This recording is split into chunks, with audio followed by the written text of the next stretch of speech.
has some words for you this morning. Hello, Francis.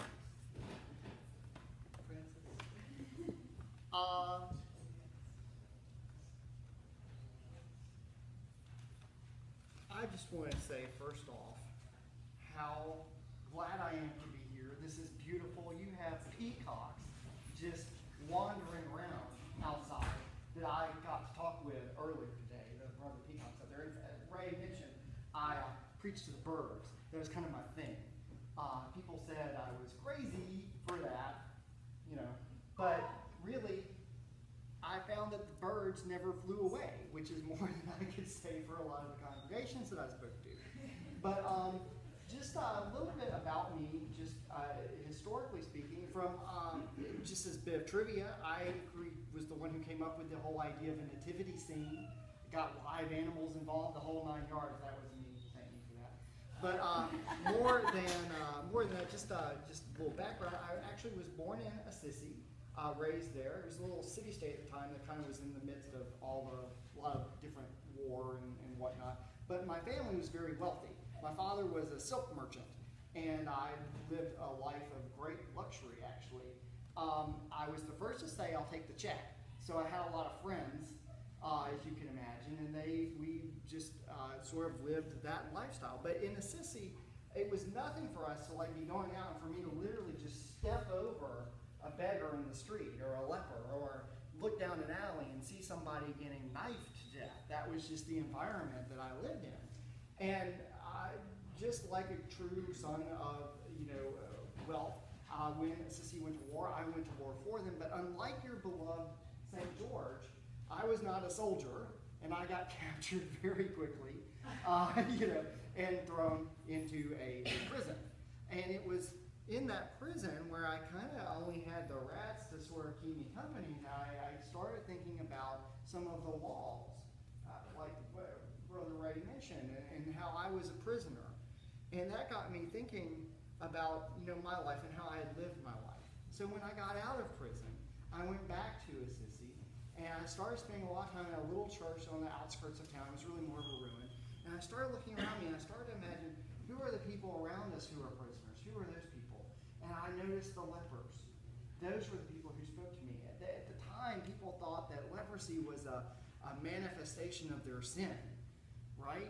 But that's not what I saw at all. I saw people who had been dealt the worst hand in life, but who allowed their faith to sustain them through their heartache and their trouble, just like we come up here to have the Eucharist sustain us. And that really touched me, and I started spending all of my time and all of my money helping those people, and that really bothered my father. I stood to inherit my mother's dowry when she died. That was actually how he started his entire business, so he obviously was concerned about his own lifestyle. So he dragged me before an ecclesiastical court, trying to actually just have everybody think I was crazy. And I stood there and I was listening, and they were talking about all the sin in my life and how the way I had been, and all I could think about was, you know what? I can't argue with that. I really can't. I can't argue with any of it.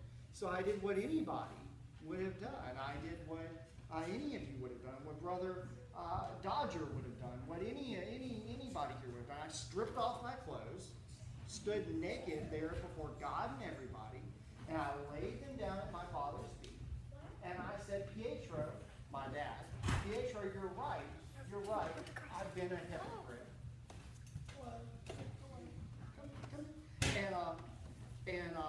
So when that happened, I realized I was taking a step toward poverty. That's what I wanted. I wanted to embrace a life of poverty. From that day on, I never took another penny from anybody.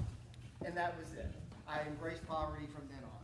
So that was for me. That was the path I wanted to take. It was a path that was not for everybody, not for anybody. But some people chose to sort of take that as inspiration, and they sort of followed me, and they became the Franciscan monks and the Friars Minor and all that. But that's more of a history lesson. I don't really want to talk about that. What I do want to talk about just is sort of more my legacy, and we really hit on it.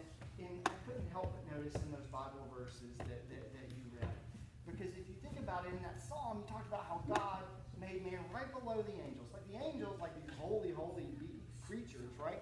Man, right here. But then in that epistle that we heard, y'all missed it, but it's sad that once man sort of accepted Christ and got reconciled, God places us a little bit above the angels. So, depending on who you ask, angels, right? Us, here, depending on who you ask, but still really up there, right?